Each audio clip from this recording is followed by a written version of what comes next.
나이가 120이 된 모세가 이스라엘 백성들 앞에서 고별 설교를 했습니다. 잠시 후면 하나님께서 하늘나라로 데려가실 그러한 모세입니다.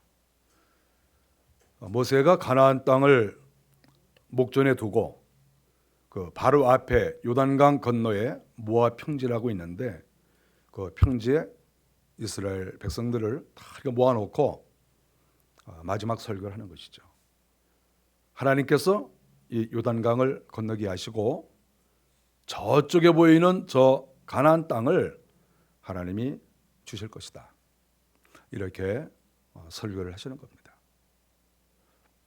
저는 생각을 많이 해봤습니다. 모세가 그 넓은 그 가나안 땅을 바라보면서 거기가 빈 땅이 아니고 사람 살고 있어요. 그 사람이 살고 있는데 그 땅에 있는 사람을 다 내쫓아 버리고 너희들에게 이 땅을 하나님이 주신다. 그랬을 때 과연 그 말을 믿을 수 있었을까? 저라면 잘 못 믿을 것 같아요. 빈 땅이 아닌데, 거기 있는 사람들이 바보가 아닌데, 누가 쳐들어오면 자기들도 다 무기를 준비해서 방어할 준비를 다 할 텐데 이스라엘 백성들이 그 땅을 차지한다? 과연 그게 가능할까? 그런 생각을 할 때 모세의 말을 좀 믿기가 어려울 것이라고 생각합니다. 근데 하나님께서 어떻게 이스라엘 백성들의 마음을 움직이셨는지 그 말을 믿습니다. 그리고 결국은 가나안 땅을 차지합니다. 모세가 말한 것을 다 믿는 것이죠. 저는 생각을 많이 한 거예요. 나이가 120이 된 모세, 조금만 있으면 세상을 떠날 그러한 모세, 그 모세의 말을 백성들이 어떻게 믿었을까? 저는 그런 생각을 했어요. 이스라엘 백성들이 모세의 지도를 받고 지난 40년을 살았습니다. 40년을 살은 것이 모세의 말인 거예요. 우리가 사람이 내 입으로 말을 한다고 해서 그 입에서 나온 말이 아니에요. 원래 말이라고 하는 것은 행동입니다. 원래 행동이 말을 하는 거예요. 또 말을 했으면 행동으로 옮겨야 되는 것이고, 그래서 원래 말과 행동은 똑같은 거예요. 말과 행동이 똑같은 겁니다. 그랬을 때 어떻게 이스라엘 백성들이 모세의 말을 들었을까? 그걸 믿었을까? 그 엄청난 땅을 준다고 하는데, 그리고 거기에는 젖과 꿀이 흐르는 땅이라고 했는데 어떻게 그것을 믿을 수가 있을까? 생각을 해봤을 때 이스라엘 백성들이 지난 40년을 돌아본 거예요. 이스라엘 백성들이 바보입니까? 돌아본 거죠. 모세가 그동안에 이스라엘 백성 가운데 나타나서 지금까지 수많은 말을 하고 수많은 일을 벌였습니다. 그것을 다 추억하고 생각해 본 거죠. 생각을 해보니까 모세의 말이 다 맞는 거예요. 모세가 말한 것이 다 이루어졌습니다. 모세가 물이 나오라고 하면 물이 나오고, 모세가 죽는다고 하면 죽고, 모세가 말하는 게 다 된 거예요. 40년을 본 겁니다. 40년 보고 나서 그래, 40년 동안 모세는 거의 허물이 없이 정말 몇 가지 정도의 단점이, 인간이니까 그런 단점이 발견된 것 외에는 정말 모세는 하나님의 종이다. 이것이 신뢰가 된 것이죠. 그래서 원래 사람을 볼 때에는 시간이 필요합니다. 우리는 선입관을 가지면 안 돼요. 소문을 들으면 안 돼요. 지나보면 알아요. 그래서 이스라엘 백성들은 40년 지나고 안 거예요. 맞다. 모세 말이 맞다. 어떻게 우리가 사람 말을 믿고 따라가겠습니까? 어느 날 갑자기 만난 사람 말을 믿고 어떻게 따라가겠습니까? 그 말이 옳은지 옳지 않은지 어떻게 알겠습니까? 시간이 지나봐야 알죠. 모세는 40년을 지나보고 나서 인정을 받은 거예요. 이런 사람이 최고죠. 1년 지나고 나서 인정받아도 그 귀한 것이죠. 왜냐하면 사람은 1년만 지나도 다 드러납니다. 우리가 그런 말을 하지 않습니까? 우리가 그 사람을 알려면 그 사람과 여행을 해봐라 그러지 않습니까? 평상시에 봐서는 잘 몰라요. 근데 여행을 해보면 알아요. 3일만 여행해보면 그 사람의 반 이상은 압니다. 1년을 지나면 또 반 이상 압니다. 3, 4년만 지나면 다 알 수 있죠. 모세는 40년을 지난 거예요. 40년 지났는데 그 똑똑한 이스라엘 백성들이 진짜다 이렇게 인정이 된 거죠. 아, 저 사람 진짜다. 40년 지나보니까 진짜다. 그러니까 모세가 죽어가면서 수많은 사람 모아놓고 하나님이 저 땅을 우리한테 주신다고 했다. 여러분들 저 땅에 꼭 들어가십시오. 그리고 오늘 이 본문에 말씀하신 거예요. 여러분들이 두 가지를 꼭 알아라. 이렇게 말씀을 하신 것이죠. 그랬을 때 백성들이 아멘하고 그 말씀을 받았습니다. 저는 지도자로서 또 목사로서 생각합니다. 모세가 부럽다는 생각을 해요. 과연 내가 죽어갔을 때, 내가 죽는 그런 순간이 나에게 다가왔을 때 내가 사람들에게 이것이 옳다 이렇게 말했을 때 과연 성도들이 또 많은 사람들이 맞습니다. 당신 말이 맞습니다. 내가 당신의 살아온 것을 보니까 당신의 말이 맞습니다. 그리고 사람들이 인정해 줄 것인가. 그런 생각을 저는 많이 해봅니다. 신뢰가 가지 않는 지도자를 모시고 있는 백성은 그 백성이 불쌍한 거죠. 지도자가 앞에서 계속 말을 하는데 나를 따라오라고 말을 하고 나를 믿으라고 말을 하는데 도대체 믿을 수도 없고 따라갈 수도 없는 그런 입장에 있다고 하면 그것은 불행한 것이죠. 가정에서 가장의 말을 그 식구들이 따라갈 수 없을 때 그거 불행한 것이고, 교회에서 지도자가 어떤 것을 지도했을 때 따라가지 못하는 것은 그 교회가 불행한 것이고, 나라의 지도자의 그 말하는 것을 믿지 못하고 따라가지 못했을 때 그 백성이 불행한 것이고, 오늘 이 모세를 지도자로 모시고 있는 이스라엘 백성들은 정말 복된 민족이다. 그런 마음을 우리가 갖습니다. 모세가 이스라엘 백성들에게 첫 번째 말씀하신 내용이 무엇입니까? 오늘 성경에 말씀하신 대로 하나님께서 너희에게 젖과 꿀이 흐르는 가나안 땅을 주실 것이다. 땅을 주실 것이고 땅뿐만 아니라 거기에서 소출을 많이 거두게 될 것이다. 이렇게 가르쳐 주셨습니다. 하나님께서는 원래 자기 백성에게 좋은 것을 주시기를 좋아하십니다. 부모가 자기 자녀에게 온갖 좋은 것을 다 주고 싶어하는 그 마음과 똑같습니다. 우리가 하나님의 마음을 어떻게 알 수 있느냐? 부모의 마음과 똑같아요. 물론 부모도 다 같지 않고 또 자기의 일을 잘 감당하는 부모도 있고 좀 떨어지는 부모도 있고 하겠죠. 우리가 생각할 때 최고의 부모를 가리키는 거예요. 우리 하나님이 어떤 분이냐? 부모 중에서 최고의 부모. 그 부모가 하시는 것과 하나님은 거의 같다. 이렇게 볼 수가 있어요. 하나님은 자기 백성에게 좋은 것을 주시기를 좋아하십니다. 그래서 주님께서 생선을 달라고 했을 때 뱀을 주는 자가 어디 있으며 떡을 달라고 했을 때 돌을 줄 자가 누가 있느냐? 오히려 더 주기를 원하는 것이죠.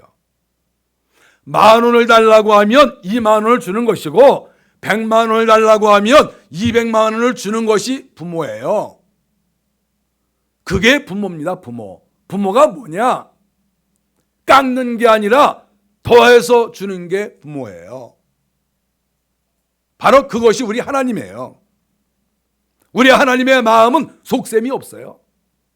내가 이 백성들을 나를 섬기게 한 다음에 내가 그 다음에 뭔가 뜯어먹어야 되겠다, 이 마음이 없어요. 하나님은 무조건 주시는 거예요. 정상적인 부모는 자식에게 쏟아붓고 자식에게 바라지 않는 겁니다. 그것이 정상적 부모예요. 자기 갖고 있는 거 다 내주고 네가 나한테 할 필요는 없다. 우리 하나님은 자기 자녀들에게 무언가 얻어먹으려고 하고 무엇인가 뜯어먹으려고 하고 무엇인가 이용하려는 그런 의도가 하나님 속에는 없어요. 그냥 하나님은 주시는 거예요. 오늘 성경이 그것을 가르쳐주고 있습니다. 하나님께서 모세에게 하신 말씀 가운데 오늘 본문의 두 번째는 너희가 초막절을 지켜라 이렇게 가르쳐 주셨습니다. 13절에 너희는 가나안 땅에 들어가서 초막절을 지켜라. 초막절을 지킬 때 하나님께서 여러 가지 자세한 것을 가르쳐 주셨습니다. 오늘 본문에 다 나오죠. 먼저 13절에 보니까 너희는 소출을 거두어 드릴 때 초막절을 지켜라. 그것은 곡식이 있을 때 드리라는 것입니다. 곡식이 없는데 남한테 빌려오거나 곡식이 없는데 어디 가서 훔쳐오거나 강제로 만들려는 것이 아니라 농사가 끝난 다음에 추수가 다 끝나고 밀도 추수 끝나고 포도주도 다 이제 짜서 이렇게 싸놨을 때 그때 드리라는 거예요. 없는데 하라는 것이 아닙니다. 하나님은 부당한 요구를 결코 하시지 않습니다. 부당한 분이 아니죠. 하나님 무슨 이스라엘 백성들 불러가지고 뭐 뜯어먹으려고 하나님께서 자기 백성 삼으셨습니까? 주시려고 삼으신 것이죠. 하나님께서 그들에게 농사를 짓게 하시고 하나님의 은혜를 주셔서 많은 것을 거두게 하시고 그리고 그 중에서 일부분을 받으시려고 하는 거예요. 주시지 않고 달라고 하신 것이 아니에요. 두 번째로는 이래 동안 지켜라. 7일 동안 지키라는 겁니다. 7일 동안. 일주일 내내 하나님 앞에 감사하고 일주일 내내 영광을 올려드리고 즐거운 시간을 가지려는 것입니다. 하나님은 이렇게 일주일 동안의 긴 기간을 이스라엘 백성들에게 허락하셨습니다. 수고했다고, 일하느라고 수고했다고, 일한 사람에 대해서 수고의 값을 주는 것은 당연한 거예요. 하나님은 노동을 귀하게 보시고 일꾼을 귀하게 보시는 거예요. 일꾼 대접을 잘해야 됩니다. 계속해서 말씀하십니다. 14절에 모두가 지켜라 이렇게 말씀을 하십니다. 너와 네 자녀, 가정 식구지요. 노비들, 집에서 일하는 일꾼입니다. 레위인들, 하나님의 나라를 위해서 일하는 사람이죠. 객과 고아와 과부, 이분들은 이 땅에서 약자에 속합니다. 정치적으로, 경제적으로 모든 면에서 약자죠. 그런데 하나님께서 이 절기를 지키라고 하였을 때 가정 식구들, 노비들, 제사장, 모든 약자들, 이 사람들이 다 함께 기쁨으로 하나님께 예배하고 그리고 즐겁게 시간을 보내는 겁니다.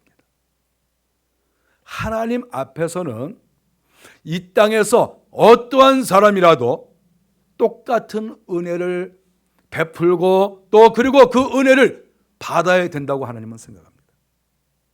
어린아이도 은혜를 받아야 되고 노인도 은혜를 받고 주인도 은혜를 받고 일꾼도 은혜를 받고 가정이 안정된 사람도 은혜를 받고 가정이 아직 안정하지 못한 사람도 은혜를 받고 하나님은 모든 사람에게 절개를 지키게 하시고 은혜를 베풀어 주시는 거죠. 모든 사람이 똑같습니다. 여기에 볼 때 제사장과 과부가 똑같아요. 하나님께 받는 은혜가. 고아와 제사장이 똑같은 거예요. 주인하고 일꾼이 똑같은 거예요. 다 기뻐하고 다 즐거워하는 것, 이것이 하나님께서 지키라고 하신 초막절입니다. 15절에 보니까 여호와가 택하신 곳에서, 이것은 성전이라고 볼 수가 있습니다. 물론 성전을 짓기 전에는 성막에서 하나님께 예배를 드렸겠죠. 1년에 3번 남자는 꼭 올라와라. 물론 남자 올라갈 때 여성들도 같이 갔습니다. 여성들은 무조건 가지 않는 게 아니고 같이 갔습니다. 남자 올라가면 여자 같이 따라가는 거죠. 하나님께 예배를 했습니다. 16절에 보니까 빈손으로 지키지 말라 이렇게 말씀을 했습니다. 빈손으로 여호와를 뵙지 말라. 하나님께 나올 때에는 하나님께서 허락하신 지난 1년 동안에 주신 그 부분에서 한 부분을 떼어서 하나님께 가지고 나오라는 것이죠. 이것이 초막절을 지키는 것입니다.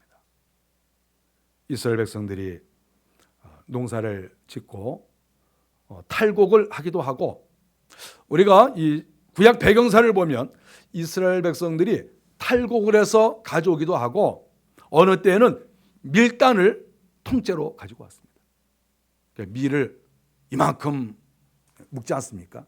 이렇게 묶어가지고 이것을 가지고 하나님께 나와서 이걸 다 흔들었습니다. 이렇게. 흔들면 무슨 소리가 납니까? 밀알과 밀알이 이렇게 서로 부딪히는 소리가 나지 않습니까? 이렇게 흔드는 거예요. 이거 하나님이 주신 겁니다. 하나님께서 우리 농사 이렇게 하셨습니다. 내 것은 다 하나님 것입니다. 하나님이 주셔서 제가 이렇게 이것을 수확했습니다. 다시 하나님께 돌려드립니다. 그리고 그것을 흔들면서 하나님께 제사를 드린 것이죠. 절기를 지키고. 이것이 모세가 이스라엘 백성들에게 가르쳐 주신 내용입니다. 이스라엘 백성들은 한 번도 해본 적이 없습니다. 가나안 땅에 들어가 보지도 못하고 절기를 지켜보지도 못하고 지금 아무것도 안 해본 상태예요.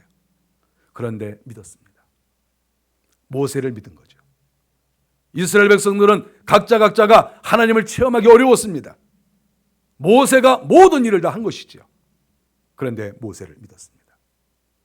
지난 40년 동안 지내보니까 모세의 말은 맞다. 모세의 삶은 확실하다. 그러니까 우리가 모세를 믿어야 되겠다. 마음에 준비를 했습니다. 우리는 저 땅에 들어갈 것이다. 모세의 말대로. 우리는 절기를 지킬 것이다. 모세가 가르쳐준 대로. 그리고 결국은 몇 달 만에 이스라엘 백성들이 가나안 땅으로 들어갔습니다. 정말 모세의 말은 하나님의 말씀이죠. 하나님의 종이 하나님의 마음과 똑같은 것이죠. 정말 이스라엘 백성들은 축복된 백성이라고 볼 수가 있습니다.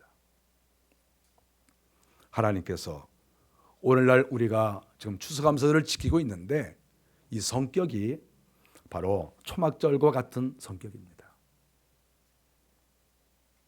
하나님께서 초막절을 지키라고 하신 그 내용이 오늘 우리가 추수감사절을 지키는 이 내용과 흡사하다고 생각할 수 있습니다. 우리는 지금 절기상 초막절을 지킬 수가 없어요. 또 이스라엘 사람들은 쌀 농사를 하지 않았습니다. 밀을 농사졌죠. 그리고 포도를 농사졌지만 우리나라는 포도가 많지 않습니다. 결국 우리나라 형편에 따라서 절기를 지켜야죠. 오늘 여러분들이 이렇게 많은 과실을 가지고 나왔습니다. 이스라엘 나라에도 없는 것들을 막 가지고 나왔어요. 성경에 없는 건데 막 가지고 나왔어요. 큰일 나는 겁니다. 율법을 어겼어요. 성경대로 하면 율법을 어긴 것인데 그 성경의 문자를 보는 게 아니고 의미를 봐야죠. 헌법의 문자를 보는 게 아니라 헌법의 의미를 봐야죠. 왜 이 헌법을 만들었느냐. 항상 의미가 중요한 거예요. 하나님께 이렇게 가지고 나온 것, 율법을 어긴 것이 아니라 하나님께서 감사하라고 하신 그 내용을 잘 지키는 그런 마음인 것을 우리가 믿습니다. 여러분이 이 앞에 갖다 놓으신 거, 갖다 놓으신 분 내년에도 복을 많이 받으십시오. 내년에 더 좋은 것, 또 더 많은 것을 하나님께 드리시기를 바랍니다.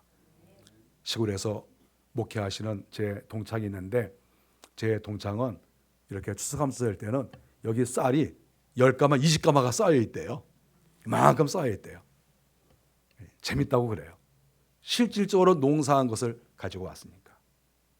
쌀 농사하신 분 내년에 쌀가마 좀 갖다 놓으십시오. 그것이 하나님께서 원하시는 거예요. 하나님이 주신 거, 저 일부분을 가지고 왔습니다. 하나님 받으세요. 이거 하나님 거예요. 하나님이 주신 거예요. 이렇게 하라고 우리에게 초막절을 지키게 하시고 추수감사절을 지키게 하셨습니다. 내년에도 하나님께서 풍성한 은혜를 내려주셔서 더 많은 것으로 또 마음을 다 들여서 감사할 수 있는 우리 성도들이 다 되시기 바랍니다. 기도하겠습니다.